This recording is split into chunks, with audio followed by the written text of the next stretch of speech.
people compare it to the difference between golf teams competing and football teams competing. With football teams, there's a high level of interdependence. There's a shared goal, and the only way to achieve that goal is to work together. So yeah, it matters because I think that without that intentionality, the results are just not going to be there. We expect people to know this, but we're not really training leaders to have those tools in their toolkit to clarify the how of work often.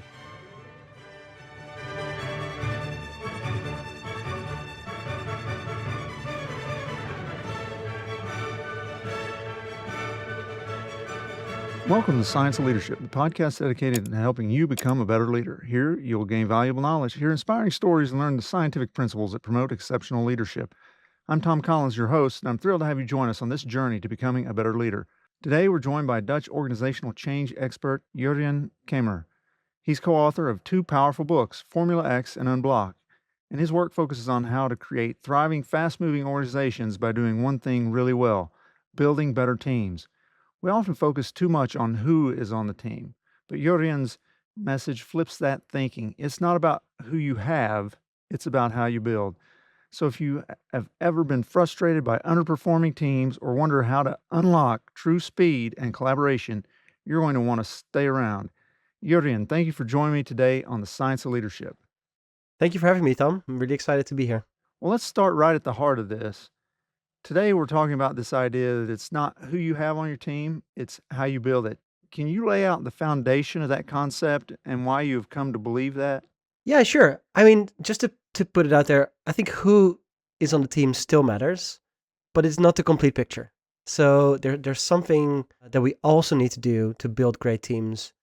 And just after coaching hundreds of leadership teams all across the globe, I found that it's really about spending the time to make agreements with each other about how we're going to work and how we're going to collaborate really makes a difference.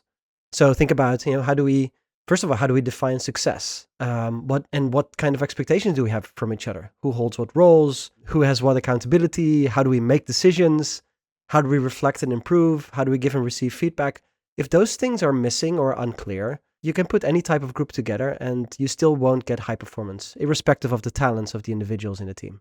That explanation makes a lot of sense. Certainly, this idea of expectation, establishing expectation at the outset. What does success look like for this group? What are we trying to do? Who's responsible for what? Those sorts of things that you delineated Yeah. are so important. And I think you're right that often organizations don't really articulate those in a manner that is clear and rememberable Yeah. to the people that are in the organization, and that leads to failure. I agree. And I honestly say that great leaders actually do clarify these things, mostly implicitly. They're not so aware that they're doing it. But many leaders don't. They just assume that people know, and they when somebody is new in the team, they just jump in. But I always tell them, like, they're flying blind. They're walking around in the dark, trying to figure out how things are going to be working here. They're trying to tiptoeing into, is it okay if I do this? Is it not okay if I do this? And that's just a lot of waste of time and energy. It's just super helpful to clarify those agreements, to have a conversation about it regularly, so that any member in the team knows what to expect from each other and can hold each other accountable for it.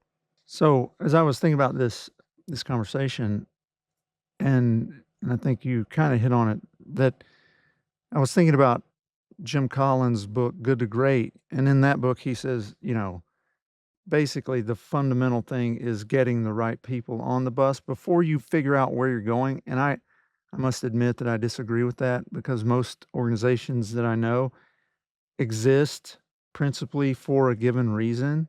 GM exists to make vehicles. The New York Yankees exist to win the World Championship, the World Series. And so anyway, I was wondering how this thing that we're talking about today aligns with that notion from Good to Great. Yeah. Oh, first I'm curious, Tom, are you related to Jim in any way? I'm not, no. Okay. I mean, other than the surname, no. Okay. Yeah. It's a quite common name, of course. But No, I think Jim has some really good things in his book, but getting the right people on the bus is again, like I said, it's not the whole picture. First of all, let's talk about what the bus is. Yeah. What kind of thing is this? Where is the bus going? What seats do we have on the bus? How many seats do we have on the bus? What is expected from the person sitting all the way in the front of the driver's seat? And that's what I'm talking about. So getting the right people on the bus, sure, it's important, but clarifying how we work is just as important, I think. Yeah. Well, can you share a story from your work that really showcases what we're talking about here? Yeah, absolutely. There's a couple of years ago when I worked with a leadership team of a bank, and the I was hired by the CEO, and when she became CEO, she decided to hire some of the brightest talents in the business into that leadership team, including promoting the stars from within, the talents. All of them were super high performers and experts in their field.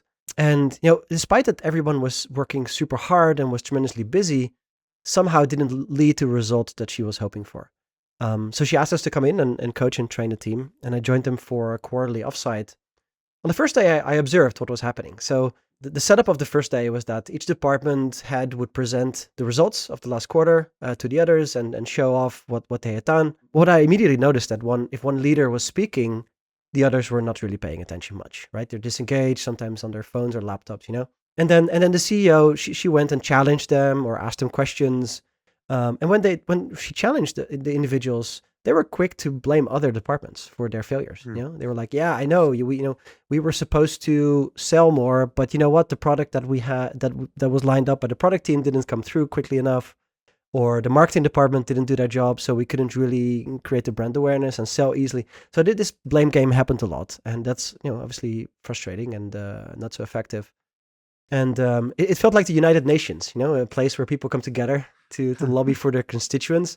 And they Mhm. were really like a working group, not an actual team. So the second day, we flipped the script and we forced them to pause and zoom out and reflect on how they work as a team, and let them see and acknowledge that a collective, not an individual effort was needed trying to bring the company to the next level. So yeah, we spent time making agreements about our shared definition of success, clarifying the different roles and responsibilities that we had in our team to achieve that objective together. We spoke a lot about acceptable behavior, including how we listen to each other, how do we approach things from curiosity rather than judging and blaming, and also spoke about how should we hold each other accountable and give each other feedback if we see others not performing. We spent time writing these agreements on a team charter or like a team manifesto, getting them to sign it even. And yeah, over the months that followed, they used that as guidance, and they were able to overcome some of the biggest obstacles holding back the company, including basically how the leadership team operated, which was one of the bigger obstacles. Mm. Thanks for sharing that. As you were speaking, you made a distinction that some people may have not necessarily caught, but and is the subject of different books. But this idea of the difference between a team and a working group. Yeah. Could you sort of delineate that? Yeah, sometimes people compare it to the difference between golf teams competing and football teams competing. So in a golf, if you have a match with a golf team, all the players they play individually, and at the end of the day, they add up the scores, and then that's the team result. With football teams, there's a high level of interdependence. It's Mhm. there's a shared goal, and the only way to achieve that goal is to work together and to tap into each other's skills and roles on the field, and play the ball to each other. That's to me the big difference between a group of people is working next to each other rather than a group that's interdependent and reliant on each other to achieve success. Thanks for spelling that out. Jurriaan, why do you believe it's so important for leaders to get this idea, it's not who, it's how, right? Why does that matter for organizations? Yeah, I mean, humans can achieve great, amazing things with large groups of people, but it won't happen naturally. It's not if you put 1,000 people in a room and you say let's build a rocket and go to the moon.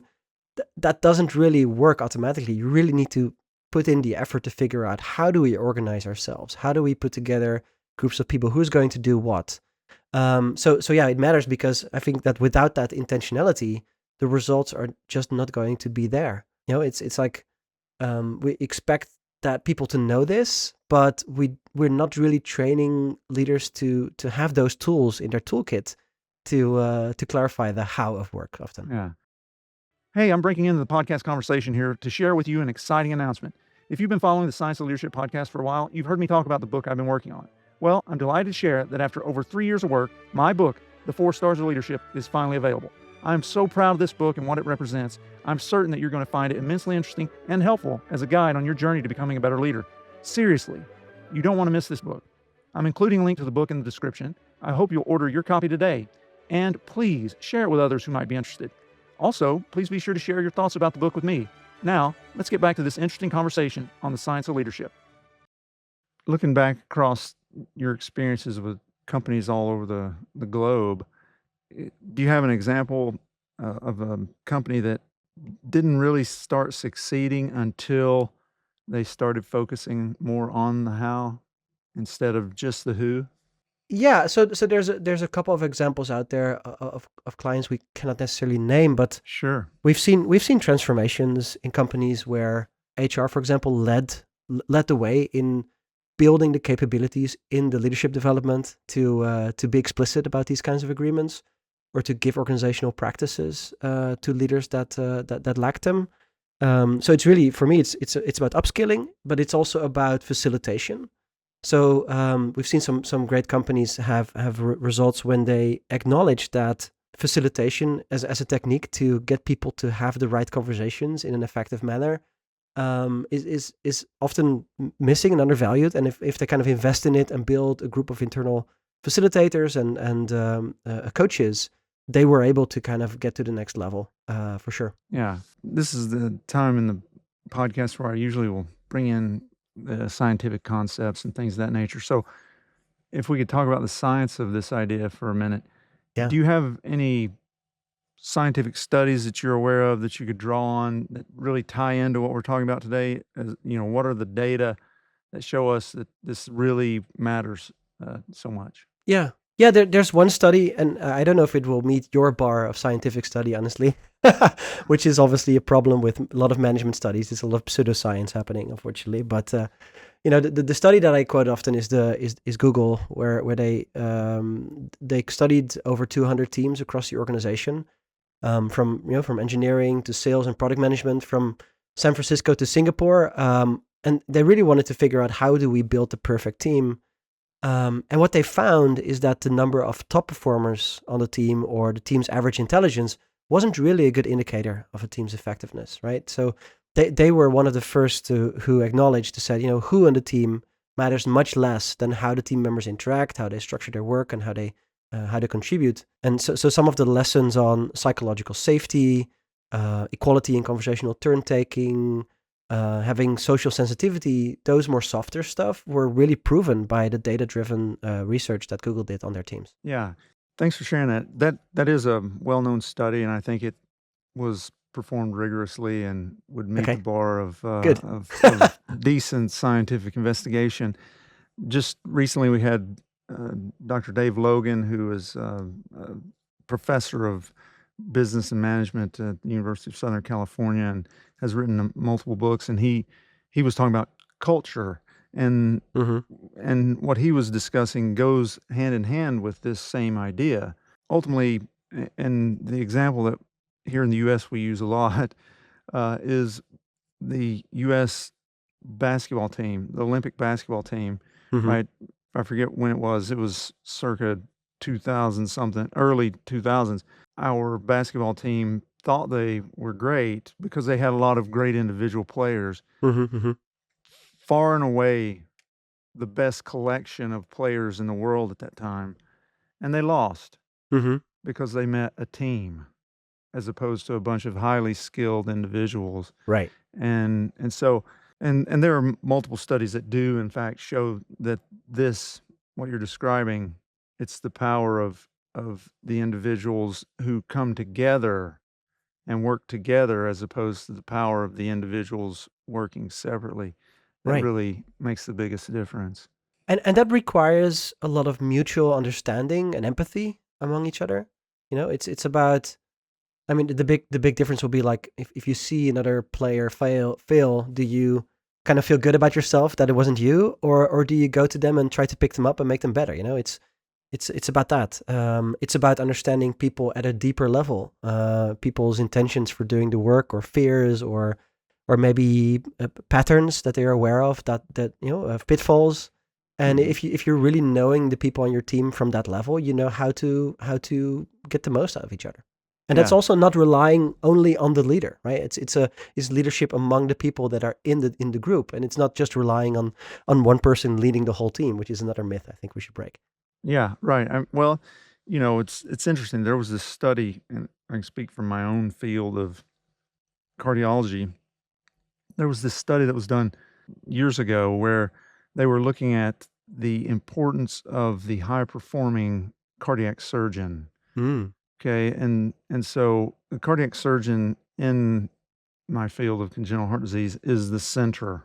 Okay, is yeah. within our solar system would be the sun, right? Like Right. everything Right. kind of revolves around the cardiac surgeon, and everybody attributes all the success to the surgeon and so on. The But hero. yeah, the study that in this study they looked at surgeons who uh, worked at multiple hospitals. Right.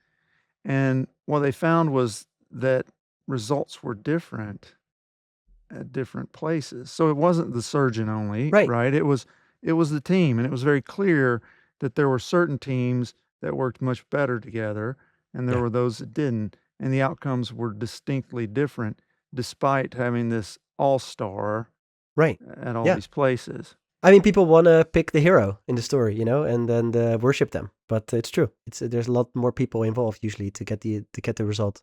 Yeah, it's almost some kind of human nature to wanna attribute to the one person as opposed Right. to the group, which is interesting since we're such social animals. Yeah. It's interesting, and I think it's about ego. It's about just simplifying reality as well. It's like it's so easy to just attribute everything to one person rather than trying to hold the complexity of 1,000 people that had to work together to do this. So it's about how do we tell stories as well. I think that's also a filter for this. Yeah, I think you're right. I mean, there's something to be said about the cognitive load. Yeah. You can't keep in order all the variables and all the people and what degree they contribute to this outcome. And just as you say, we as humans are built for story, not for data, Right. which is why I try to bring story into this podcast so much. Yeah. We remember stories, but we don't remember stories with 1,000 different characters. Yeah. We Exactly. remember, Luke Skywalker and Darth Vader and Leia and Han Solo and Yoda, you Yeah. know, That's a about it. handful, right? You know, Yeah. and so I suppose that that does have something to do with some of this on some level. It'd be interesting actually to study that. Hmm. Maybe that'll be something I can do down the road. Yeah. Yeah. Well, Jurriaan, for our listeners out there who are wondering how to realize this concept in their own Yeah. teams, Yeah. what are some key practical tips you can offer them? I would start as soon as possible with holding time and space to reflect with your team on how you operate together. We often don't do that. We often skip that because it doesn't feel productive. But if you're not improving, you're slowly degrading. I always say so. It's really about spending just put it on a schedule, 2 hours every 2 months or 1 hour every month, a non-negotiable 1 hour time to reflect on how things are going, acknowledge all the things that are going well, but also looking at what is not working and what are the agreements that maybe are missing. What is something about how we work that's really hindering us, and then figuring out a way forward together. It's really worth it. It's just it is definitely not productive in the moment, but it's an investment in the future success of the team. Here's another question. If someone out there is under pressure for their team to perform, instead of thinking, I need better people, what would you recommend they think? They should think about their role, because you can be so busy being in the middle of a traffic intersection, directing the traffic like a traffic cop. Yeah. But you'll never get out of that if you don't take a bird's eye view of the situation and take on the role as the road designer. Where you're like, hey, how does this system of roads come together? What is causing us to be overloaded? what is missing in the system so that this is constantly happening. And I think that's really a shift for leaders to try to see themselves more like a road designer rather than a traffic cop. Because you can try to work harder, but if you don't work smarter, you'll be stuck in the hamster treadmill. Yeah. Yeah, that's a shift from kind of management to leadership, Right. right? Are we doing the right thing? What's the big picture here? Are we going Yeah. in the right direction? That sort of thing versus those moment to moment, nuts and bolts kind of things. So, all right. Thanks for sharing that. I can't help but notice in your background the cover of your book, Unblock. I was wondering if you could just share a little bit about what secrets are in there. Not the full Yeah. thing, of course. You want other folks to buy the book, but if you could share some of that. Yeah, Unblock's subtitle is Clear the Way for Results and Develop a Thriving Organization. And it's focused on, it's a practical management book. So, first of all, it's really a practical book for leaders that want to get better results while also building a better organization.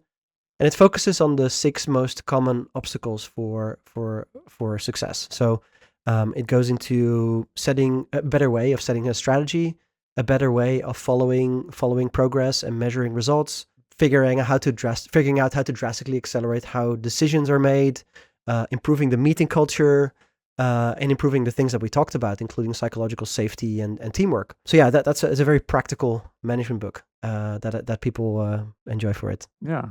Well, our listeners will have to check that out. I'm sure it's available in all the electronic Yeah. sites out there. So, before we end out our conversation, I have another question I want to ask you. What is the one thing you see most commonly in organizations that, if they changed it, would result in wild success?